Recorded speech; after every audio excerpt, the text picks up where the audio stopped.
السلام عليكم.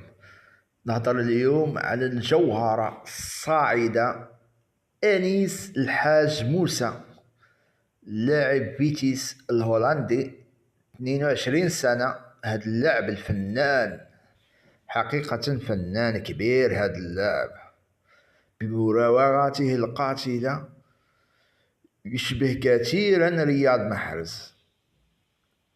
مطلوب بقوة، هاد اللاعب مطلوب بقوة من كبار أندية الدوري الهولندي، خاصة أجاكس و بي اس في اندهوفن.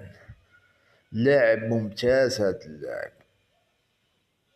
ولكن عنده بعض النقائص في إنهاء الهجمة، خاصة في إنهاء الهجمة، أيضا في الدور الدفاعي، والفيزيك تاعو ناقص شوية.